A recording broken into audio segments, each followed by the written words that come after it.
How's it, guys? After the unboxing of the PlayStation 5, we have it set up now. We've done some testing. I'm going to show you some gameplay and some things now on it. Some of the things that I love is that what it needs to do, and that is to play games, it does absolutely brilliantly. It's next gen. It feels next gen. The controller that's when I unboxed it, said it feels quality and premium. It really does. It's a new experience. The vibration on all sorts, walking over different surfaces, they all feel different. The triggers, they are amazing. Going to a door, opening that door, and it's locked. It gives you the resistance of a locked door. And then eventually when you have a key and it's open, you get that pulling the trigger and opening the door. And then on the motion, you have to still pull and move. And it was actually a workout at sometimes playing Astro's Playground. My son will play now and show you some of it. It's a workout. You have to move and you have to blow into it, and absolutely next gen, amazing. So what this has the Xbox on, just on this alone, hands down. Graphics, I'm sure PlayStation, Xbox, same thing. So let's get to the negatives for me. Gaming, brilliant. Negatives, I was hoping I could use this as a all-in-one solution. Games, Netflix. It does have Apple TV, so it's brilliant that it does have Apple TV, but they are watered down versions. You don't have all the options in the menus. You do not have Dolby Atmos. You have not have Dolby Vision. So that for me is a huge letdown. I mean, just for them to have incorporated a bit of software to make the Dolby Atmos work on Netflix and Apple TV. Dolby Vision is not a big miss. You have HDR10, so that would have been enough. But just that it doesn't have Atmos, loss. As a Blu-ray player, it's brilliant. You need to change your settings in the PlayStation menu itself to do bitstream out. And then when you do load a disc, a 4K disc, it's not going to give you Dolby Atmos. You still need to go into, on your PlayStation controller, push the options, go down there and change that to Dolby bitstream out as well, to give you Dolby Atmos. Then your things will change over, showing Dolby Atmos, showing DTSX, and those sort of things. So as a Blu-ray player, 4K Blu-ray player, you can use that. It's brilliant. But as a streaming device, such a small thing, but it makes such a big difference. So now I still need to run an Apple TV, and I will still recommend that if you're serious about your streaming content and you want to get that as close as possible to a cinema experience, Apple TV or Nvidia Shield. Those are the two to go for. So we're going to go into a bit of gameplay now. My son's going to be playing. He's absolutely enjoying it. So I'm going to give it over to him. And I'm going to sit down and shut up for a while.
Level job.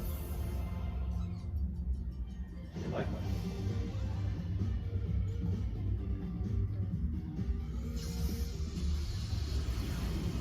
Copy money.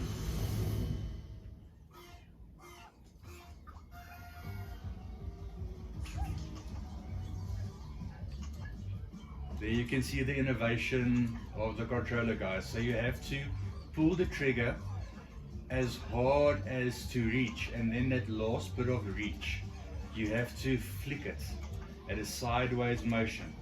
Um, you can't see him playing now, but it is really, it's a workout. You are climbing this mountain. Very cool. Just what they did is so next gen, and I can actually see the kids having a bit of a workout. You, I think, yeah, he's pulling it too hard. I think jy druk te hard. Jy moet saggies vat hom. Ja, nie te hard druk nie. So he mustn't push too hard, otherwise it breaks. So he needs to apply pressure. How awesome is that?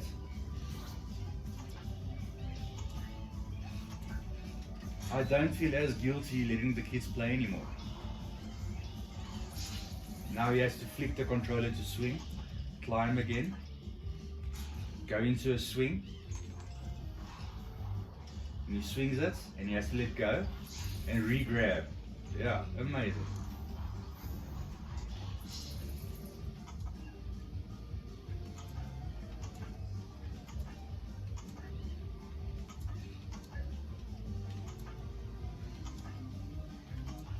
And I promise you, by here your arms are starting to get tired.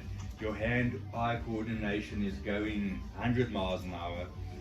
So what they can do for this in future, that's limitless. I'm taking my hats off to Sony, and a big miss to Xbox for not incorporating something like this into their controllers. It's gonna cost them big time. I've always been on the fence. I've had Xboxes and PlayStations, and I will still buy the Xbox, but for them at this point in time, costing the same price, Xbox is going to have to adjust that big time to regain some market. I think the only place where Xbox does win is they have their, like PlayStation has their, what do you call the, not the PlayStation Store, anyways, where you pay and you get the free games monthly. With PlayStation you get like 2 or 3 games every now and then, or every month, but some of them aren't good and some of them are good, so it's still worthwhile. But on Xbox you pay and then you have a whole library available to you that gets loaded with new games, and they go off eventually, but I mean, you just have much more options with what games you get for the amount. Okay, so I'm quickly going to show you something. I'm going to let you play now again. I just want to show you what I mean about the media. So let's go Netflix.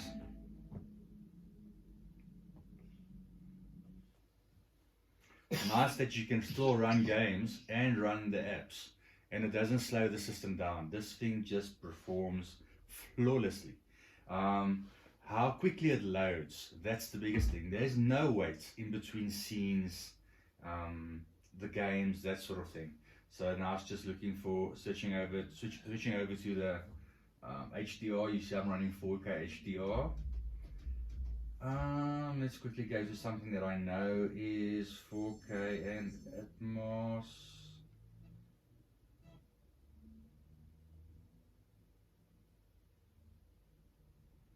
Way 6 underground. Let's take Cursed for example. It will be HDR on 5.1. So no Atmos support on Netflix. Which, yes man, such a small thing, but it really does suck. Just trying with 6 underground. Let's go Netflix originals. Midnight Sky should be as well. HDR 5.1. We can go.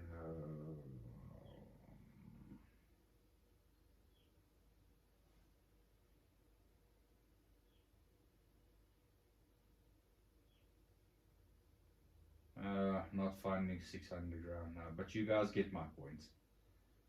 Even on the Euros, HDR 5.1. So let's hope they change that in future, but I doubt it, unfortunately.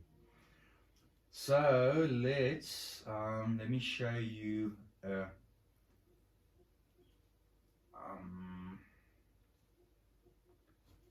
show you a 4K movie.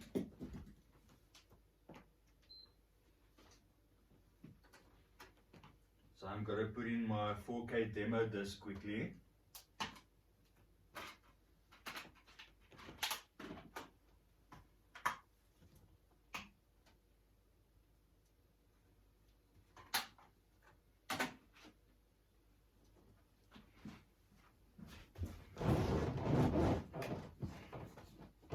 Okay, so it's loading up the disc at the top there, you can see. There we go. Play that. As a disc player, I'm really liking it. I have not been able to fault it. I'll watch a few movies now over the weekend, properly test it, but this far, really flawlessly. Again, going over to 4K HDR.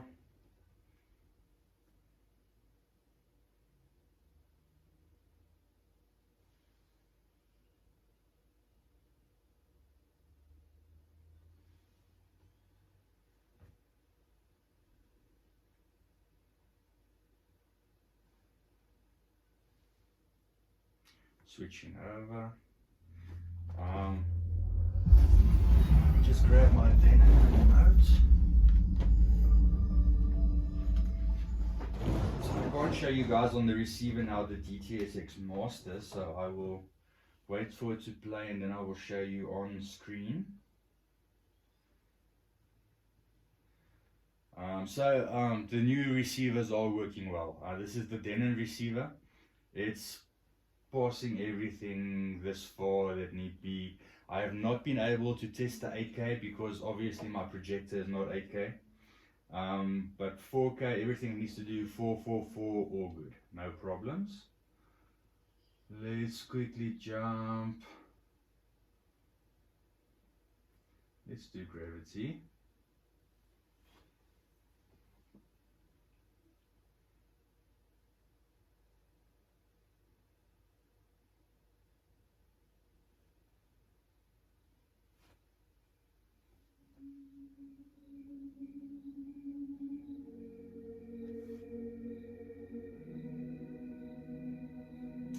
Push info now so you guys can see.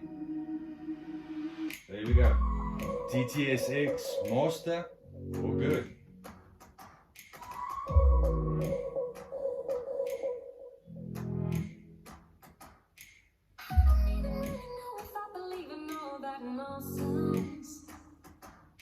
Okay, I'm not gonna run that too much, otherwise we might get flagged.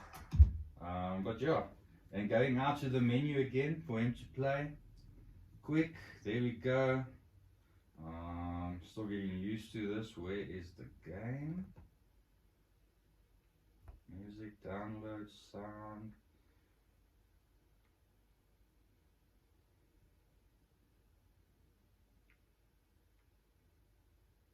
Let's just jump home. Projector will switch again now. So nice that their menu is in 4K.